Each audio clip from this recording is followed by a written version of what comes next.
c'est plus le même club. On va rester à Majorque. C'est pour la prochaine fois. Alors, je vous retrouve le PowerPoint.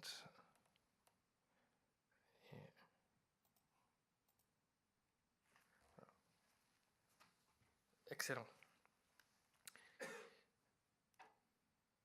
Alors, le club Marmara Del Mar, en fait, est sur une situation intéressante et stratégique sur l'île, parce qu'il y a deux Majorques. Donc, vous arrivez par Palma.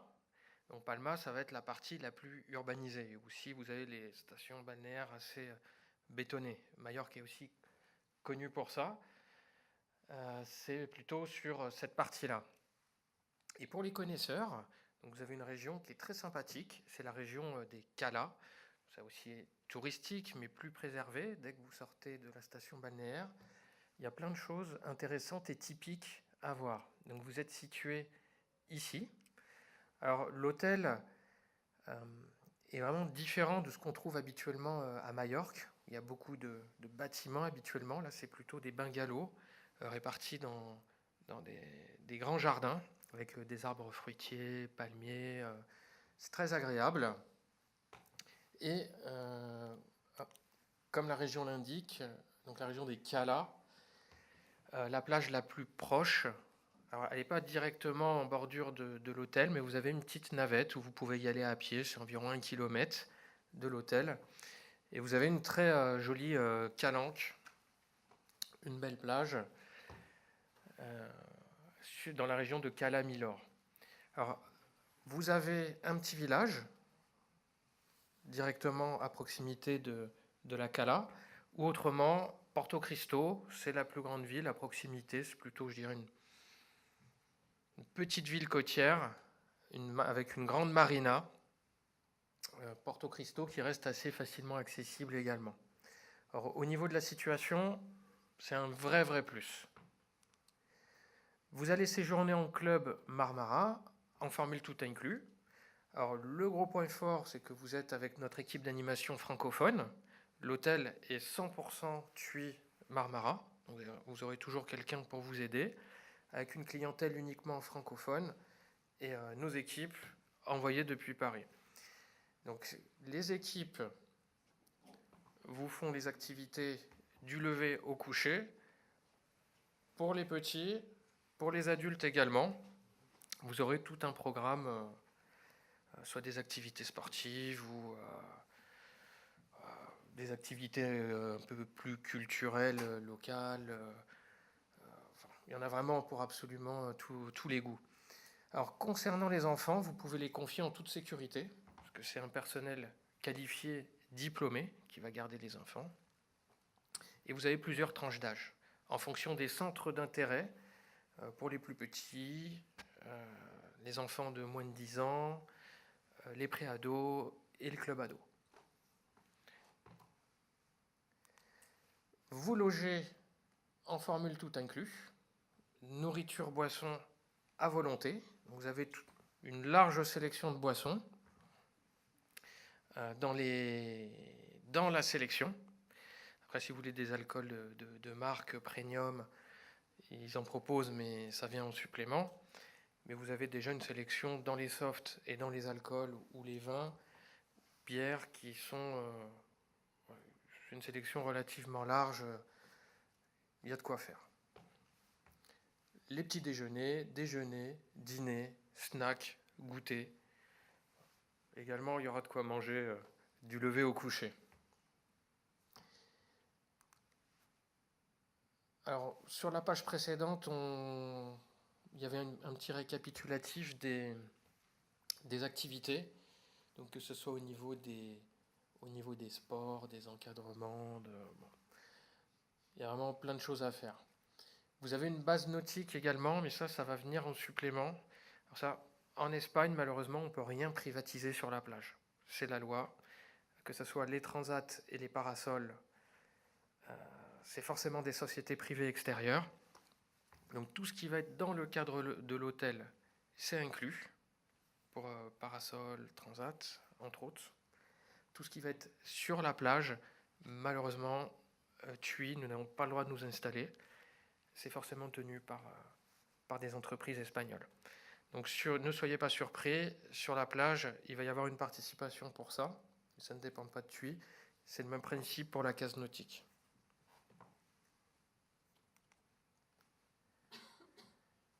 C'est un hôtel qui reste à taille humaine. Donc vous avez une visuelle de la disposition dont je vous parlais précédemment.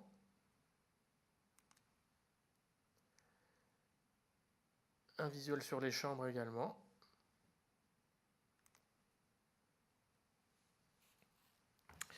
Votre formule tout inclus, avec les sélections dont je vous ai parlé. Alors on essaie de faire découvrir aussi les spécialités locales. Vous avez un show cooking tous les jours qui change également. La plage dont je vous ai parlé. Alors la navette, elle fonctionne bien sûr tous les jours. Et il y en a une tous les quarts d'heure. Il y a juste une pause entre 13h et 14h.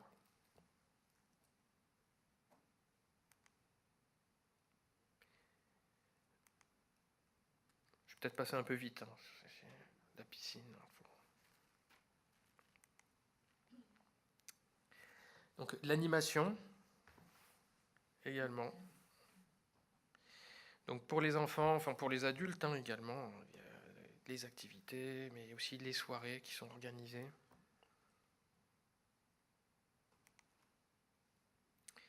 Au niveau des visites, on va revenir sur la carte. Donc l'avantage, c'est que Majorque, c'est la plus grande île des Baléares, et que ce soit d'un point de vue culturel, gastronomique, plage, il y a plein de choses à découvrir. Et vous êtes sur un très bon point de départ pour découvrir toutes ces choses. Je vais revenir sur la carte pour faire un résumé de tout ce qui est proposé. Soit vous pouvez le faire de manière encadrée. Donc vous aurez des collègues à moi qui vont vous proposer des excursions organisées au départ de l'hôtel. Mais c'est une île qui est très facile d'accès. Donc si vous partez avec votre permis de conduire, vous pouvez tout simplement louer une voiture et vous retrouver très, très facilement. C'est ce que j'aurais tendance à vous recommander. Et un petit résumé de toutes les dates de départ.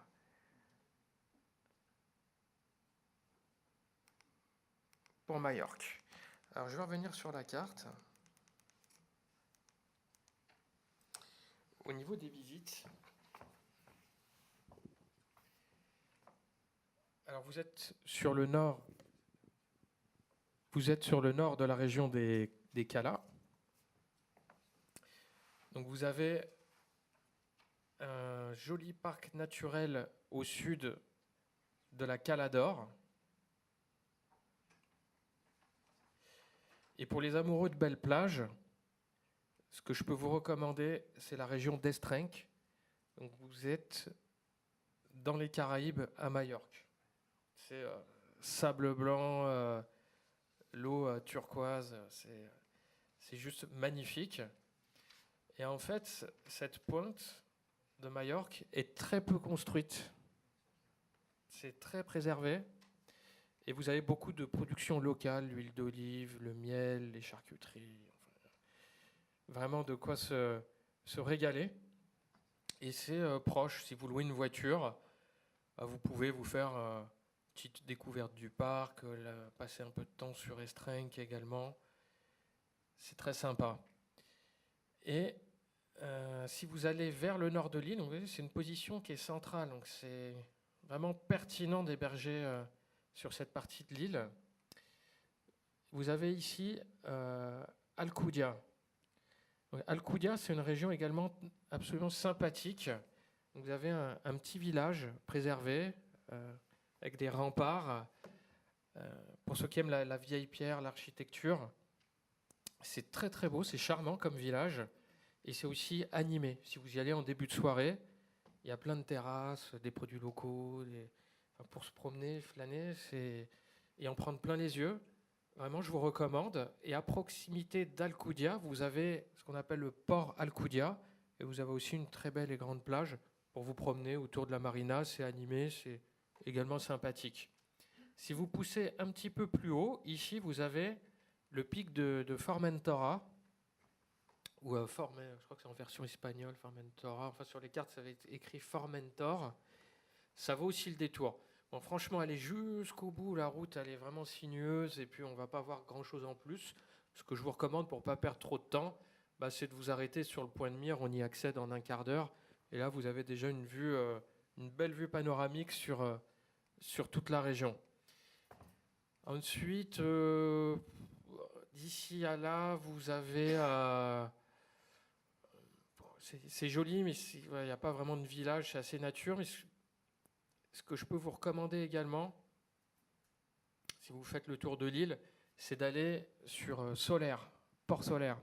Donc vous avez le vieux Solaire qui va être un petit peu plus sur les terres et le Port Solaire, donc qui est situé en quelque sorte un fjord dans la Méditerranée. Et c'est au milieu des montagnes. Il y a une belle plage aussi, c'est animé. C'est très sympathique.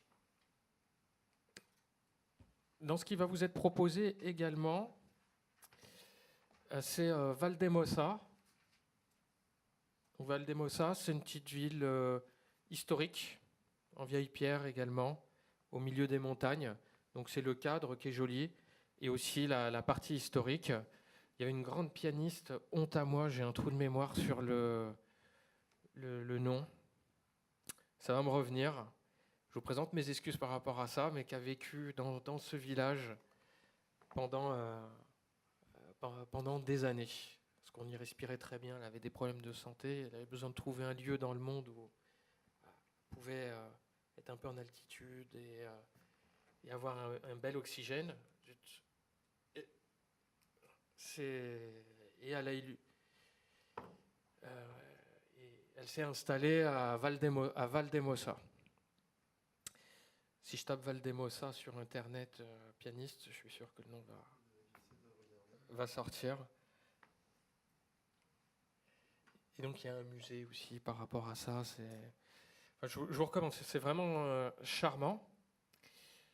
Et ensuite, la capitale, Majorque, Palma de Majorque, qui vaut aussi le détour, parce que le petit centre-ville, le cœur historique est sympathique, avec la grande cathédrale, l'avenue commerçante, avec tous les bars à tapas également, dans les petites ruelles piétonnes.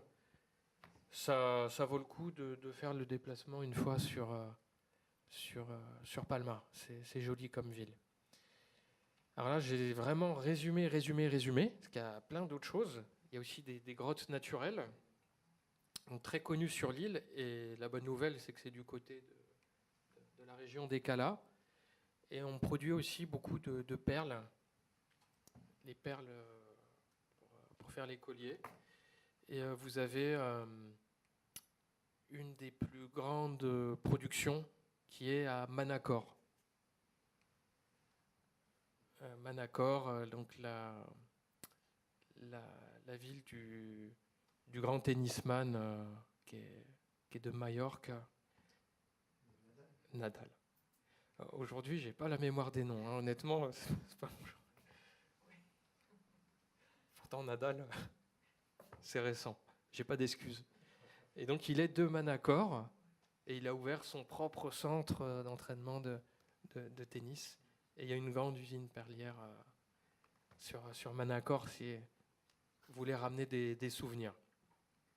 Alors, vous êtes en formule tout inclus à l'hôtel, mais sincèrement, si le budget et l'occasion se présentent, si vous sortez de l'hôtel, tentez un resto local de poissons, fruits de mer ou paella.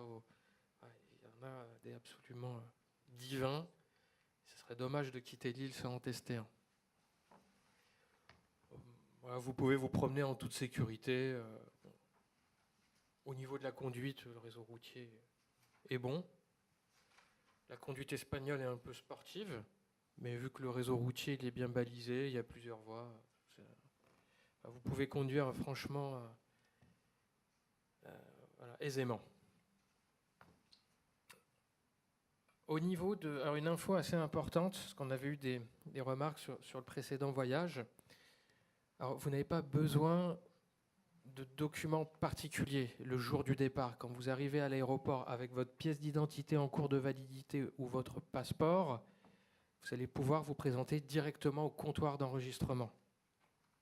Il n'y a pas besoin de se présenter au préalable à un stand ou auprès d'un collègue à moi qui aurait éventuellement des documents à vous remettre. Toutefois, nous prévoyons, entre guillemets, une assistance, mais ce n'est pas au sens propre du terme assistance, c'est plus une présence qui va être là, avec un panneau TUI. S'il y a un problème, s'il y a quoi que ce soit, s'il y a une urgence, il y aura un collègue à moi qui sera là pour vous aider. Mais c'est juste par sécurité.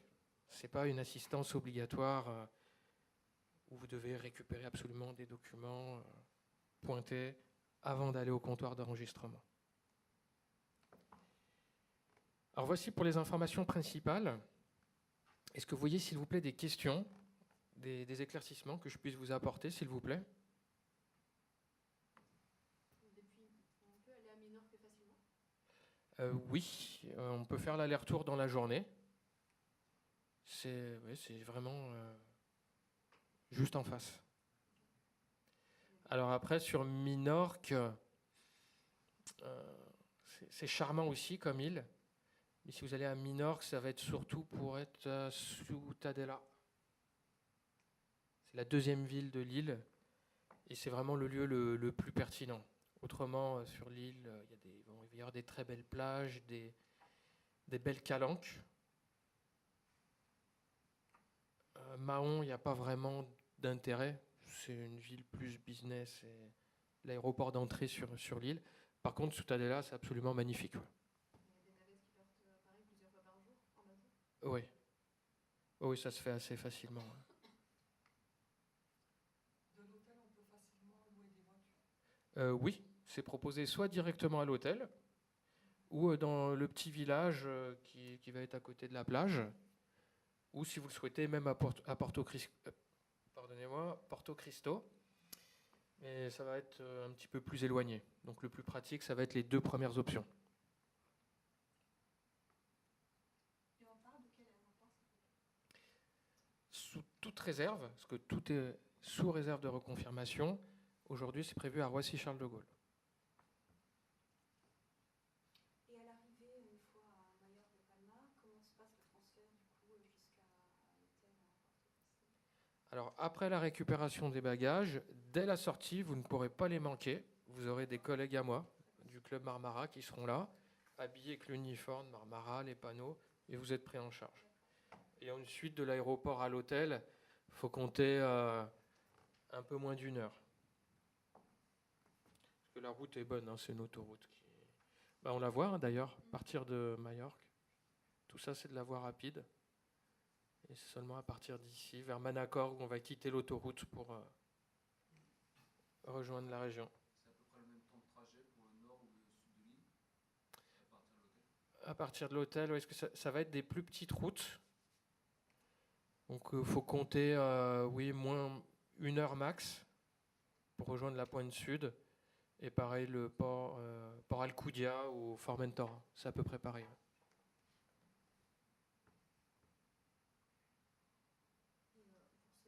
Quand on se présente à l'aéroport à Roissy, il faut y être 3 heures auparavant parce qu'on a un groupe, ou bien on peut venir 1 heure à l'avance? Alors ça sera 2 heures, entre les deux. Okay. Et est-ce qu'on peut en fait amener nos raquettes? Oui. Alors, est-ce que ça rentre dans... Ah oui, non, ça va pas rentrer dans la valise. C'est pas dans les bagages, ça va plus maintenant. Alors en fait, au niveau des bagages, vous avez droit à 20 kilos par personne, dans une grande valise par personne, et un bagage à main de 5 kilos. Alors si vous avez un grand sac de raquettes... Non, juste de raquettes? L'idéal, ça serait de les rentrer dans la valise. Pas sûr? Pas sûr parce que ça peut être cassé après. C'est mieux de l'amener à l'avion. Si ça fait moins de 5 kilos sur une raquette, ça dépasse pas la taille d'un bagage à main. Je suis pas spécialiste en... Ça peut être un peu plus long, hein. Ouais, parce qu'il y a une dimension limite. En général, c'est 55 cm de hauteur, 35 de largeur. Donc si la raquette dépasse 55 de hauteur, elle ne va pas pouvoir passer en bagage à main. Ou sinon, je vais me renseigner si on peut la déclarer en bagage spécial ou quoi.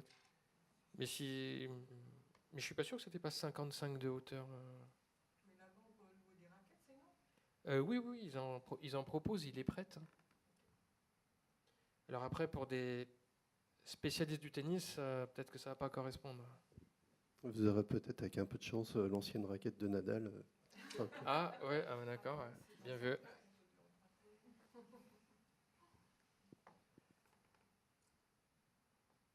un lave-linge dans le club?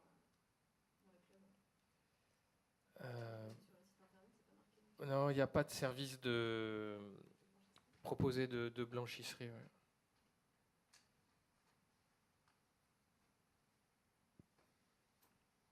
Y a-t-il des sentiers de randonnée?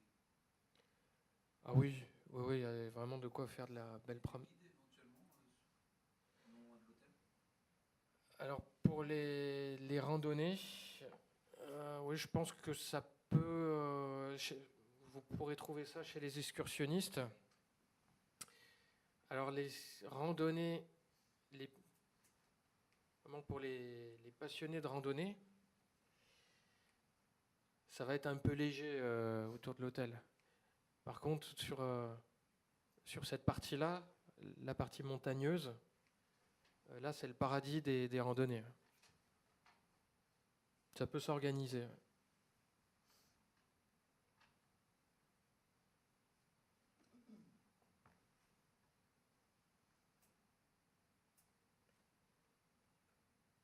Alors voyez-vous d'autres précisions? La location de voiture, c'est pas la peine de réserver à l'avance, on peut le faire. Oui, sur place, c'est un sport national. Ils ont l'habitude. Sur les excursions que vous nous proposez, là, en fait, vous allez en dire un peu plus? Avec plaisir.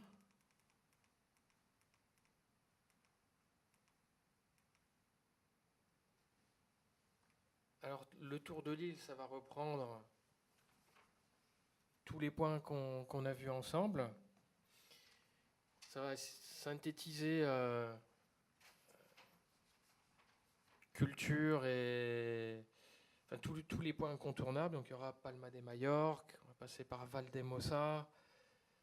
Je pense pas qu'on va aller jusqu'à Port Solaire parce que c'est un petit peu plus long. Alcudia également. Ça va être. D'ailleurs, on a une photo de Valdemosa, là, la cathédrale de Palma. Et Magic Catamaran, la photo est prise à Estrenc. D'ailleurs, Estrenc est une région de production de fleurs de sel. Et ils en font à tous les arômes, olives, curry. C'est délicieux comme ça. Le pic de Formentor, dont je vous ai parlé, qui serait mixé avec marché et grotte. Donc il y aurait quelques marchés locaux avec des productions, huile d'olive, olives, charcuterie, plein de choses sympas. Et les grottes dont je vous ai parlé. Donc ça, ce serait une journée complète mixant toutes ces choses. Le Magic Catamaran Estrenc, donc c'est une sortie bateau sur la pointe sud que je vous ai montré. Palma Valdemosa. Donc Valdemosa est facilement accessible depuis la capitale. Donc ça fait un combiné des deux. Une demi-journée Palma, même un petit peu plus Valdemosa. Son Amargol, donc ceci, je ne sais pas trop, mais vu le nom, ça doit être une visite autour de l'agrotourisme. Parce que Gold, il n'y a pas de production d'or à ma connaissance, à Majorque. Et Son, c'est les lieux comme les fermes. Palma Shopping, je crois que le nom parle de lui-même. Hein. Dragon Discovery 4x4, là, c'est plus sur les terres avec des randonnées 4x4.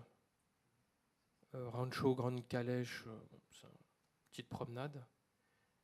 Et balade en mer, comme le nom l'indique, c'est sortie nautique. Ça, c'est un résumé, parce que je pense qu'il y aura d'autres choses aussi qui seront proposées sur place. Balade en mer, c'est catamaran uniquement ou il y a d'autres promenades en bateau Ouais, ce sera plutôt grand catamaran, D'accord. comme ça. Alors ensuite, de Port Alcudia, pour les passionnés de nautisme, donc il y a une grande marina, où là, il y a toutes sorties qui sont proposées, soit des raids en jet ski, ou bateau moteur, ou bateau à voile. Là, vous avez toutes les variétés proposées.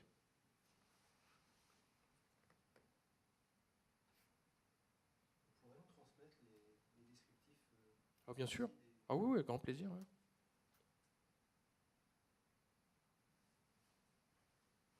On mettra sur le site c'est le tourisme, sur la page Majorque. Je ne sais pas si vous avez vu le. Je vais vous en dire un peu tout à l'heure. En fait, quand vous allez sur l'ancien site, enfin sur le site, vous avez un encadré actualité CE. Et en rentrant, vous avez un nouveau lien qui vous amène sur une page où on a développé un deuxième site réservé au CE tourisme. Donc où il y a les pages sur chaque voyage. Donc après, donc on le mettra là dès qu'on aura les documents.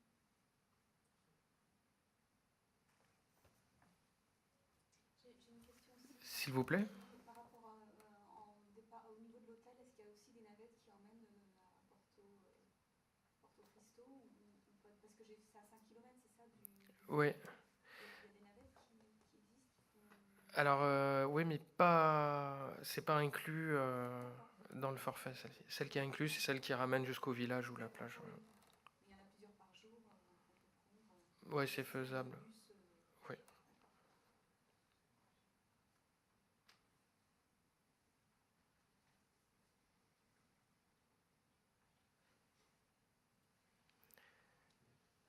Est-ce que tout vous paraît complet? Vous voyez d'autres... C'est un séjour vraiment pour profiter. C'est une approche vraiment facile. Alors, si vous voyez d'autres questions après la réunion, Vous envoyez un message et puis on répondra aux questions. alors encore un grand merci et je vous souhaite d'excellentes vacances. Merci à vous.